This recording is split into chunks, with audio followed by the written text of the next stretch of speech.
Siapapun meninggal punya dosa, teman-teman sekalian, hati-hati. Sekecil apapun dosa itu sudah cukup mendatangkan siksa kubur. Walaupun belum tentu dia masuk ke dalam api neraka. Jadi jangan dianggap remeh. Makanya kisah yang masyhur berhubungan dengan masalahnya adalah kisah Utsman bin Affan radhiyallahu anhu yang pernah menziarahi kuburan lalu terisak-isak menangis seperti anak kecil. Lalu beberapa teman-temannya di zaman khilafah beliau berkata, "Wahai Amir Mu'minin, kenapa anda menangis melihat kuburan? Padahal Nabi SAW sudah menjamin buat anda surga. Dan anda ini siapa? Terkenal anak mantunya Nabi SAW, ya, dapat jaminan surga. Nabi sebutkan lisannya langsung, Utsman di surga, dijamin. Bagaimana bisa anda menangis seperti ini?" Jawaban Utsman radhiyallahu anhu sangat bijak. Orang yang beriman dan berilmu punya jawaban yang tepat. Dia mengatakan, Rasulullah SAW menjamin buat saya surga, tapi tidak menjamin saya selamat dari siksa kubur. Dari mana jaminan saya disiksa dulu di kubur? Nanti saya masuk surga, betul. Tapi di kubur disiksa dulu karena masih ada dosa. Maka pemahaman yang dia keluarkan oleh para ulama tentang tadi saya bilang, dosa itu sekecil apapun sudah cukup untuk membuat adanya siksaan, gitu kan? Itu karena pernyataan Utsman bin Affan yang menyebutkan statement tadi, gitu kan? Jadi kita harus memahami poin ini, teman-teman sekalian. Makanya jangan pernah tunda minta maaf sama orang. Jangan pernah tunda mengembalikan haknya orang lain. Jangan pernah menganggap remeh dosa-dosa kecil. Tidak boleh sama sekali.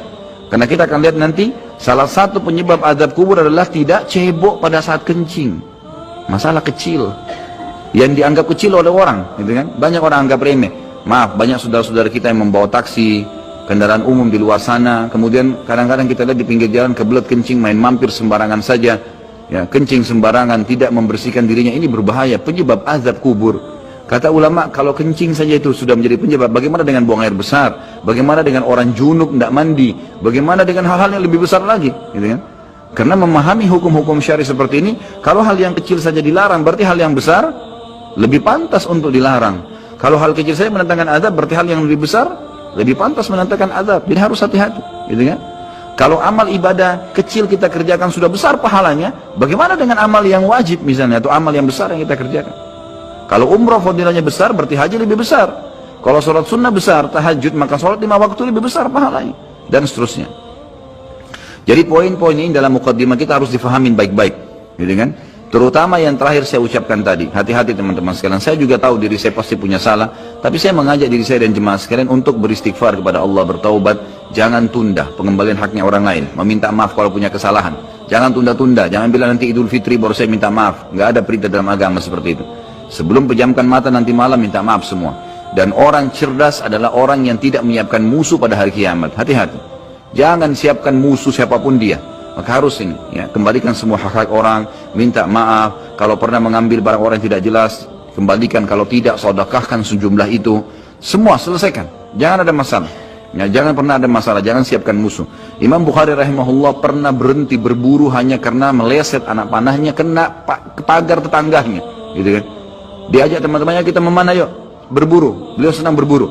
Kemudian pada saat beliau lagi latihan panah, ternyata anak panahnya sempat mencul sedikit pagar kayu tetangganya. Lalu dia panggil gulamnya, gulam ini kayak pembantunya, sampaikan ke teman-teman saya kalau saya tidak jadi memanah, saya tidak jadi berburu, dan sampaikan kepada tetangga kalau Bukhari minta maaf. Muhammad namanya tentu, Muhammad minta maaf, gitu kan? Sampaikan dan siap mengganti pagar yang rusak itu. Begitu pembantunya Imam Bukhari datang ke tetangga tersebut lalu berkata, ya, Syekh Imam Bukhari menyampaikan maaf karena pagarnya tercuil diperlihatkan. Lalu tetangganya tersenyum dan berkata, jangankan pagar saya, rumah saya semua buat Imam Bukhari. Saya tidak perhitungan dengan masalah itu. Waktu pembantunya Imam Bukhari kembali ke rumahnya, apa yang terjadi? Lihat orang soleh dan orang beriman, tahu dan yakin dengan adanya siksa dan azab kubur, tahu ada akhirat dan hisab. Maka apa yang terjadi? Imam Bukhari sujud syukur kepada Allah, kemudian bersedekah sekian ribu dirham, hanya karena tidak jadi ada musuh dari tetangga yang dia cuilkan pagarnya. Coba teman-teman, berapa banyak sendal yang ngantung injak? Hah? Berapa banyak air yang kepercik kena orang lain? Berapa banyak ini, berapa banyak itu? Berapa banyak yang kita anggap remeh mengambil karena teman punya dan seterusnya. Ini hati-hati. Jangan siapkan musuh hari kiamat. Azab kubur datang kepada siapapun yang masih punya dosa. Dan dosa ada hubungannya dengan Allah Subhanahu wa taala, ada hubungannya dengan makhluk. Kalau berhubungan dengan Allah Azza wa Jalla, kita bertaubat kepada Allah. Allah Maha Pemurah. Dia akan terima taubat hamba-hambanya asal ikhlas. Tapi dengan makhluk nggak bisa, mencuri, menggunjing, memfitnah, ya, mengambil, memakan, ya, merusak namanya orang lain. Ini nggak boleh. Ini harus selain taubat kepada Allah, meminta maaf kepada orangnya. Nah, ini tidak boleh ditunda ini. Nggak ada gengsi di sini.